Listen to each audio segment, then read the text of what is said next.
everyone, it's Leo, and today we're going to talk about episode 23 from Tropical-Rouge. What a great episode. I feel I'm being very redundant lately because I say this in every video. But I'm going to say this again for this one because this was also a great episode. And I feel like those last few episodes of Tropical-Rouge, those episodes in which they are in their summer break, are really bringing out the best of the season and are really showing what the season is all about. Like, it's really highlighting all the great parts of Tropical-Rouge, at least to me.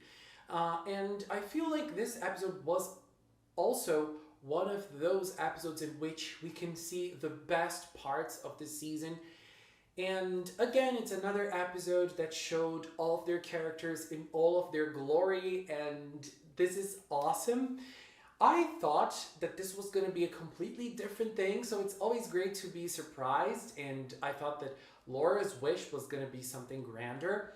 But Tropical-Rouge tries to be a little bit more on the ground and like funny and everything, but more on the ground. Doesn't try to be very grand most of the time, so it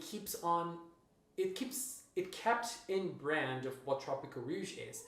So in this episode we had the girls enjoying their last day of their tropical break. Not the last day, like the last days of the tropical break, so they had to enjoy it the most. And the last thing they needed to achieve was get their tropical state of mind, something like that. And I always love seeing Asuka take the lead and being like the leader because she is the club leader. So it's always nice to see her in that position. I really like it. And it's always very funny because she takes that responsibility, but she doesn't like 100% feel comfortable with it. You know, she feels a little pressure, but she plays it very nicely.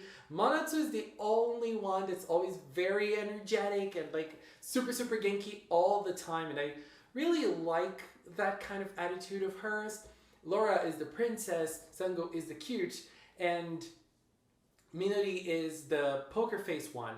So in like this episode really showcased this little bit of their personality. So we see them doing lots of things like scuba diving, and then we see them picking vegetables, getting their yukatas, and doing lots of little activities.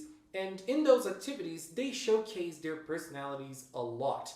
And when they went to put on their yukatas, I really like that scene because first, I really love when we see the girls in different costumes with different hairdos. It's always nice to see that. And they looked so beautiful. The yukatas were so pretty. I was shocked. And the hair, like the hairdos they had, they were all superb. I loved that. And we also had a very nice moment with Manatsu's mom. I thought that we were gonna see her meeting with Manatsu's dad, and we had a super corny soundtrack at that moment, and I was like, oh my god, are they going for a romantic thing here? But it was not, and I really liked that, because at that moment, everything was leading up, like the narrative was playing up for her to meet someone very special, to have a special meeting at that moment. But what actually happened was that she actually had a special meeting with a very rare creature from the sea, which was together with Manatsu's dad. And I think that was Manatsu's dad. Like, I don't know. I believe it was. And Manatsu's dad in this episode, girl, that man is so handsome. My jaw drops every time I see him. But I liked it because, you know, they were playing up as, oh my god, this is so romantic, this is so beautiful. But then they changed it up to something like she was wishing for something that would help her in her career, in her professional phase, in her professional area, because that's what she was there for. And I really like that. That sends such a great message to little girls, like, you know, live up to your potential. I really like that. And so we see the girls going to the festival, taking pictures, very sweet. And we also see that stone thing. So they write the wish in the stone and throw it in the sea, and that wish will be fulfilled. But I also really like Manatsu's way of handling the wish. It wasn't really a wish that she was wishing for. and she was like, I want to be Tropica shiny with everybody all the time. Like the thing she's doing right now, it wasn't a wish for her, it was more of a resolution. And Laura wrote something she didn't want the girls to see, so she threw it in the sea, and then all the drama of the episode started. Um, Before we talk about Laura's wish and everything else, let's go to the villain side. So we have the two villains, Shongire and Numeri, going to a vacation. Their pictures were so nice. Elda was the one that stayed behind. Poor Elda, stop making the child work. That is so absurd, Butler. But that scene was cute. We saw like a male creature. That was very nice. And Elda was the one to attack in this episode, and she was actually sent to retrieve the chalice. So she went on, she retrieved the chalice. She had a hard time, but she did.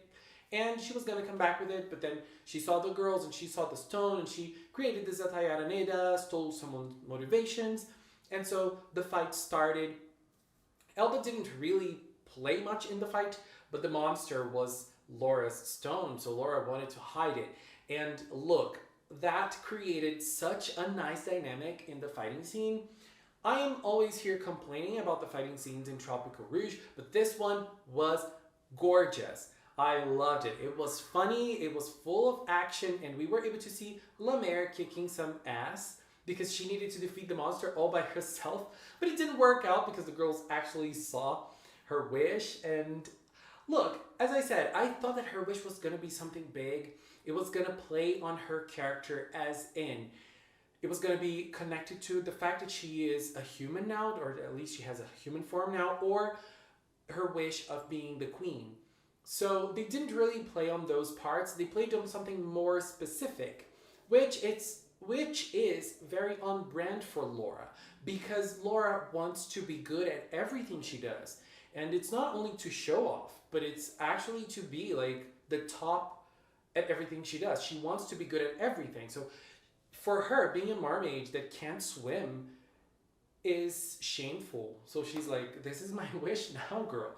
And obviously during the fight, the girls actually saw it. And then we saw each of the wishes for each of the girls. Also very nice. It always playing in something that happened during the episode. So that was very sweet. Like Sango wanting to be always be cute. Minori, perfecting the Taishi art that she also played in the episode, and Asuka knowing when a vegetable is ripe or not. So also something that we saw during the episode too. And Manatsu just being Manatsu in her wish. And we saw that beautiful scene of the starry sky. And it was at that moment that they achieved the tropical state of mind. And I really like that too. And, the episode ended with Manatsu and Laura. Manatsu helping Laura swim. That was also very sweet. And Manatsu really wanted to make that happen because she promised Laura she was going to swim with her. I love that moment. And we also had a very interesting moment at the end of the episode with the witch.